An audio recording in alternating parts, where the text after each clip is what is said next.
സർവശക്തനായ ദൈവത്തിൻ്റെ അതിപരിശുദ്ധ നാമം അതിയായി മഹത്വപ്പെടുമാറാകട്ടെ. കർത്താവിൽ പ്രിയ ദൈവമക്കളെ, നിങ്ങൾക്കേവർക്കും ജീസസ് വോയിസ് മെസ്സേജ് എന്ന ദൈവവചന ധ്യാന ശുശ്രൂഷയിലേക്ക് സ്നേഹത്തോടെ സ്വാഗതം. അല്പസമയ ചിന്തയ്ക്ക് ഒരു തിരുവചനം വായിക്കുന്നു.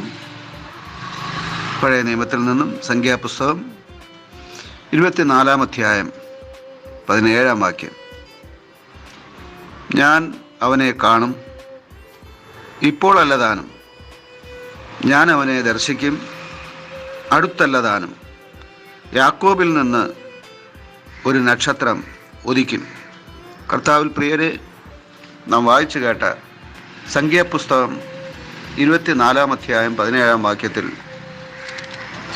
ബിലെയാം എന്ന പ്രവാചകൻ ഒരു പ്രവചനം പ്രവചിക്കുകയാണ്.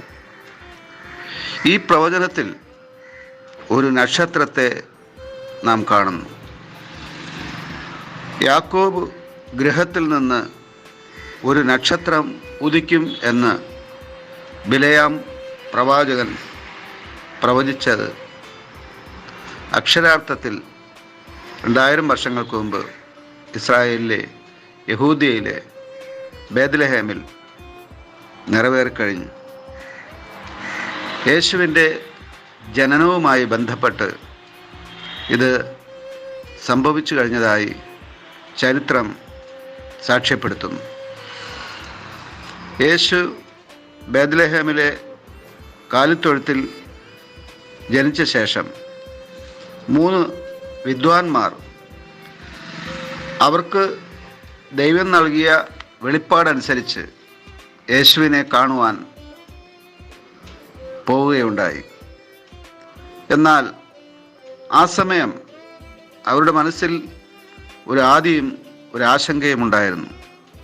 ആരാണ് ഞങ്ങൾക്ക് ആ യേശു ജനിച്ച് കിടക്കുന്ന സ്ഥലം വരെ വഴികാട്ടിത്തരുന്നത്? ഈ ആദ്യ ആശങ്കയോടെ അവർ പുറപ്പെടുമ്പോൾ ദൈവം അവരുടെ മുന്നിൽ ഒരു നക്ഷത്രം വഴികാട്ടുകയാണ്. ആ നക്ഷത്രത്തെക്കുറിച്ച് വിശുദ്ധ മത്തായി എഴുതിയ സുവിശേഷം 2-ാം അധ്യായം 10-ാം വാക്യത്തിൽ നാം ഇങ്ങനെ കാണുന്നു: നക്ഷത്രം കണ്ടതുകൊണ്ട് അവർ അത്യന്തം സന്തോഷിച്ചു. നക്ഷത്രം കണ്ടതുകൊണ്ട് അവർ അത്യന്തം സന്തോഷിച്ചു. സംഖ്യാപുസ്തകം 24-17 ഒരു നക്ഷത്രം ഉദിക്കുമെന്ന് പറയുമ്പോൾ ഇതാ മത്തായി 2:10 അവർ ആ ഉദിച്ച നക്ഷത്രത്തെ കണ്ട് സന്തോഷിക്കുകയാണ്. ഇവിടെ നാം ഒരു പ്രവാചകൻ്റെ പ്രവചനം കാണുകയാണ്. പിന്നത്തേതിൽ ആ പ്രവാചകൻ്റെ പ്രവചന നിവൃത്തിയും കാണുകയാണ്.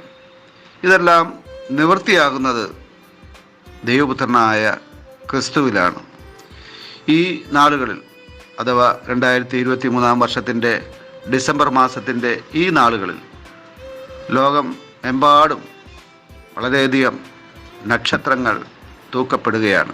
ഭവനങ്ങളിൽ, ദൈവാലയങ്ങളിൽ, വീഥികളിൽ, വിപണിയിൽ, എവിടെ തിരിഞ്ഞു നോക്കിയാലും നക്ഷത്രങ്ങളുടെ ഒരു കൂമ്പാരം തന്നെ നമുക്ക് കാണാം. ഈ നക്ഷത്രങ്ങൾ കണ്ട് കുഞ്ഞു മനസ്സുകളെങ്കിലും സന്തോഷിക്കുന്നുണ്ടാവും. എന്നാൽ അതിലുപരിയായി മാനവരാശിയെ രക്ഷിക്കുവാൻ, മാനവരാശിയെ ദൈവവുമായി ബന്ധിപ്പിക്കുവാൻ സ്വർഗത്തിൽ നിന്നും ഉദിച്ചുയർന്ന് ഭൂമിയിലേക്ക് വന്ന നക്ഷത്രമാണ് ഈ യേശുവിനെ നമുക്ക് വഴികാട്ടിത്തരുന്നത്. ഈ യേശുവിനെ ഹൃദയത്തിൽ സ്വീകരിക്കുന്ന ഓരോരുത്തരുടെയും ഉള്ളങ്ങളിൽ ആ നക്ഷത്രം ഉദിക്കും. ആ യേശുവാകുന്ന നക്ഷത്രത്തിൻ്റെ വെളിച്ചത്തിൽ നടക്കുവാൻ പരിശുദ്ധാത്മാവ് ആഹ്വാനം ചെയ്യുകയാണ്. പഴയ നിയമത്തിൽ തന്നെ ഒരു പ്രവാചകൻ പ്രവചിച്ചത്, വരുവിൻ നമുക്ക് യഹോവയുടെ വെളിച്ചത്തിൽ നടക്കാമെന്നാണ്. അതെ, ആ നക്ഷത്രമാകുന്ന, ആ യേശുക്രിസ്തു ആകുന്ന ആ വെളിച്ചത്തിൽ നമുക്ക് നടക്കാം.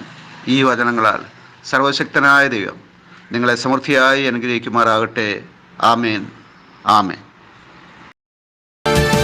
യാത്ര തുടങ്ങി, യാത്ര തുടങ്ങി, വിദ്വാൻമാർ പൈതലിനെ തേടി. യാത്ര തുടങ്ങി, യാത്ര തുടങ്ങി, വിദ്വാൻമാർ പൈതലിനെ തേടി. ആ ദിവ്യ താരകം വഴികാട്ടിയാൽ, ആ മൂവർനാഥനെ തേടി യാത്രയാൽ. ആ ദിവ്യ താരകം വഴികാട്ടിയാൽ, ആ മൂവർനാഥനെ തേടി യാത്രയാൽ.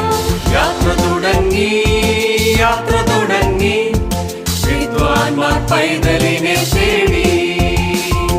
യാത്ര തുടങ്ങി, യാത്ര തുടങ്ങി, വിദ്വാൻമാർ പൈതലിനെ തേടി.